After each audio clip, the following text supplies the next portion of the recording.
Technology is great. It's lots of fun, very helpful, makes a lot of things easy. But like anything in the world, there is too much of a good thing. And I think one of the things we don't talk about is what is the balance of technology in our lives. And I would argue that for many of us, it's out of balance. We know that the chemical dopamine is released whenever we get a bing, buzz, flash, or beep from our phone or email. Dopamine is the exact same chemical that's released in alcohol, nicotine, and gambling. In other words, it can be addictive if left unbalanced. A little alcohol is great. Too much alcohol, not so great. Gambling is fun. Too much gambling, really bad. Technology is wonderful. Too much technology can be very destructive and destroy our relationships, like all addictions destroy our relationships. And so one of the things we're not considering is what is the right balance. If you wake up in the morning and you check your phone before you say good morning to your spouse, that's a problem. If you have phantom beeps, that's a problem. That comes from something. If you find yourself incapable of getting through a day without needing to check, that's a problem. Now, where it gets really dangerous is with kids. So almost all alcoholics on the planet discovered alcohol when they were children. When we're very, very young, the only thing we need is the approval of our parents. When we go through adolescence, we now need approval from our peers. Frustrating for our parents, very important for us because it allows us to acculturate outside of our immediate families into the larger group.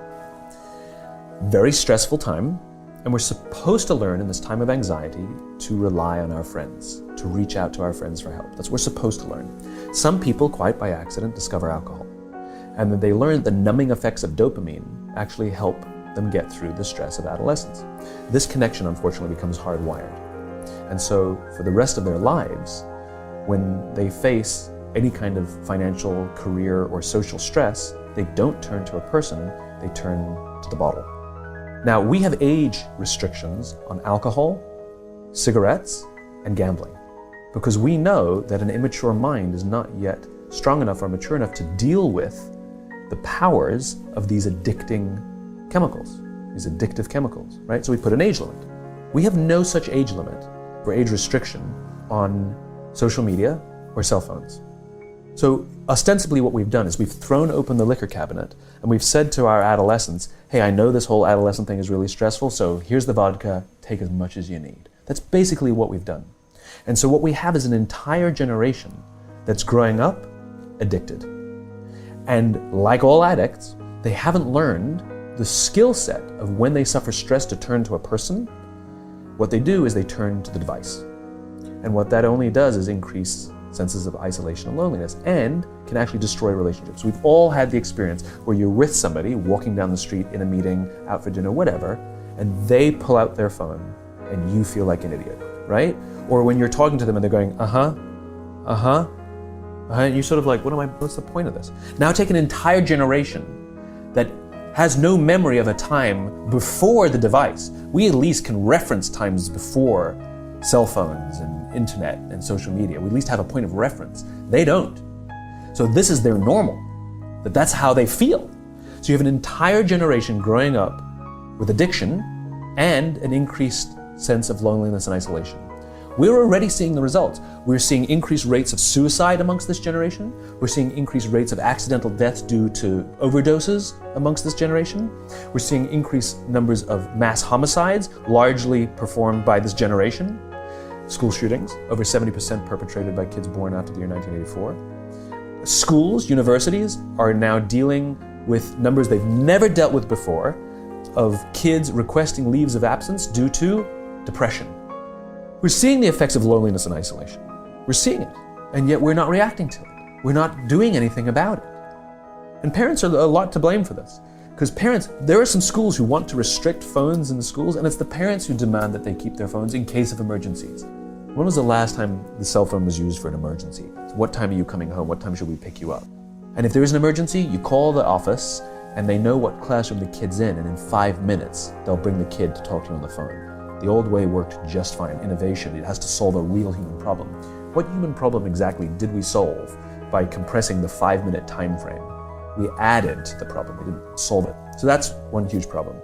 It will get really worse. So combine that with the fact, so you have an addicted generation that doesn't have the skill set to ask for help.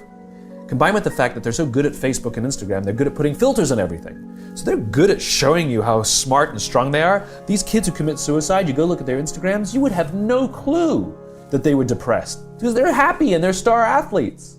You'd have no clue because they're really good. So when we say silly things like, my door is always open, you're assuming they have the courage to come in.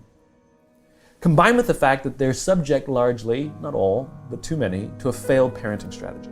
Because their parents told them they were special, they could have anything they wanted, they can be anything they want. They got medals for coming in last, which by the way we know doesn't work. It devalues the medal for the one who comes in first and the one who came in last. It makes them feel stupid because they know they didn't deserve it. The kids got into honors classes not because they deserved it, but because the parents complained. And some of them got good grades not because they earned them, but because the teachers didn't want to deal with the parents. And then the kids graduate college and they get a job, and in an instant they find out they're not special. They don't get anything for coming in last. Their parents can't get them a promotion, and you can't have whatever you want just because you want it. And so you have an entire generation growing up with lower self-confidence than previous generations. So you have lower self-confidence than previous generations, combined with an inability to ask for help with things that you're struggling with, and you turn to social media or a device, you keep checking, you count your likes, you count your followers, and if somebody unfriends you, oh my God, it's trauma. The way they break up with each other is they just ghost each other, just cut each other out and stop returning texts and returning phone calls because they don't have the skill set to say, hey, it's not working out. It's not me, it's you. There's no closure on things. Combined with the fact there's an institutionalized impatience. So they've grown up in a world of instant gratification. You want to buy something, you go on Amazon, it shows up the next day. You want to get in touch with someone, you don't leave a message on their machine and wait 4 hours for them to get the message, you just text them and they get back to you immediately. You want to watch a movie, you just log on and watch it. You don't have to check movie times. You want to get a date, swipe right. You don't even have to muster up the courage to go and be like, hey, you don't have to. There you go, got a date. And so the problem is, they're accused of being entitled. I don't think they're entitled at all. Not at all. I think they're impatient. I keep meeting these fantastic, smart, driven, ambitious, idealistic, fantastic kids who graduated school, they got a job, they want to make an impact in the world, and I go up to them and say, how's it going? And they say, I think I'm gonna quit.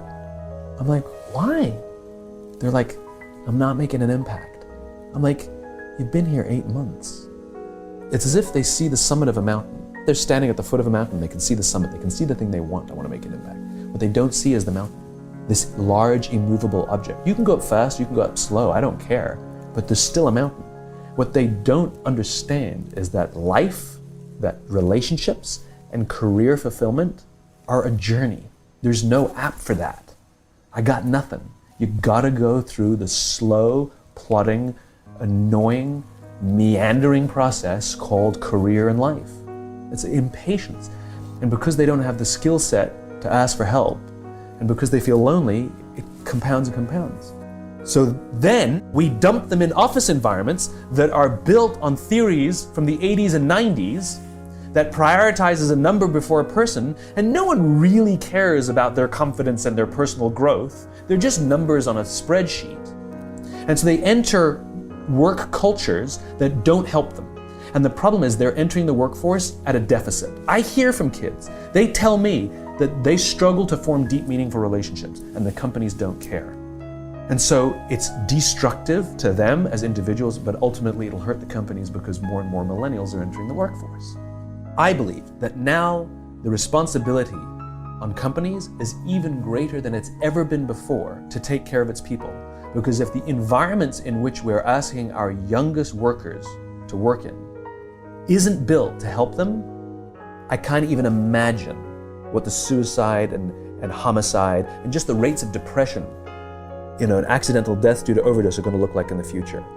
It's going to reach epidemic proportions. The statistics are already alarming, and yet nobody's sounding any alarm bells.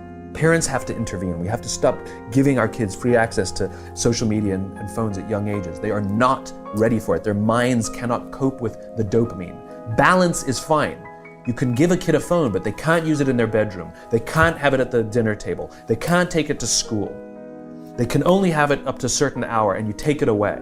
They're children. You can take the phone away. But as companies, we now have to deal with the influx of kids that are coming into our companies with addiction. Watch, I see it all the time. Walk through any office. You'll see the older employees have their phones on the sides of their computers as they're working. You'll see the youngest employees have their phones face up in front of their keyboards between their arms as they're working. And this is how they work. The science is alarming. They did experiments on mice where they did the multitasking. They put flashing lights to mimic going from the computer to the cell phone, the computer to the cell phone to the TV. The mice that were exposed to the changing lights, it took them 3 times longer to solve a maze than the mice that weren't, and the damage was permanent. It didn't improve when they stopped the lights. So what some families are doing, here are some of the strategies that are out there. Some families are changing the password on the Wi-Fi every single day. And so until the kid finishes their homework or completes their chores or whatever it is, they don't get the password. Some of the families change the password so that the kids can only use the Wi-Fi for a couple of hours. So they just turn it off. That's one strategy I've seen. Another strategy is with their 11, 12, 13-year-olds, they're having them sign contracts. In return for getting the smartphone, you have to agree to a contract. And the contract says things like, you may not use the cell phone in your bedroom. You may not use the cell phone after 8:30 at night. You may not have it at the dinner table. You may not X, Y, and Z, right? And prescriptions are in the contract, which is if you violate any of these terms, you will lose the phone for a week. And the kid signs the contract. If we're supposed to be setting an example, then we have to get over our own addictions too. So for example, for us, one of the things I started doing, I started charging my phone in the living room. I no longer charge my phone by my bed. And people say to me, well, I use my phone as my alarm clock. So buy an alarm clock. They cost 10 pounds, right? When you wake up in the morning, you say good morning to your spouse because your phone's not there. If you wake up in the middle of the night, you fall back to sleep instead of checking the phone. It has miracle applications. When my girlfriend and I go out for dinner, we bring one phone because we only need one phone in case we want to call an Uber or we want to, whatever it is, we get lost, or we bring one. And if we want to take pictures of our food or each other, okay, one of us will take pictures and send them to the other person. And if we go out with our friends and we sort of all leave from one apartment, we leave our phones at the apartment. We actually don't even bring them because who are we calling? We're with our friends. So like an alcoholic, you remove the alcohol from the house because you can't trust your willpower. It's just not strong enough. It's addiction. And so by removing the alcohol, you remove the temptation. By not bringing our phones out for dinner, what ends up happening is we relax. By not bringing it, the anxiety actually goes away. You actually relax. Yes, for the 3 times you're like, oh, I wish I could look that up right now. That movie, remember that movie that we saw? Remember what it was? I don't have the instant gratification. I can just look it up really quickly. Yes, it will happen. It'll be annoying. I know, it sucks those 5 times, but the benefits are so much more worth it. Thank you for watching this video. Don't forget to like and subscribe our channel. I upload similar videos every week. Subscribe help us to make continue videos like this.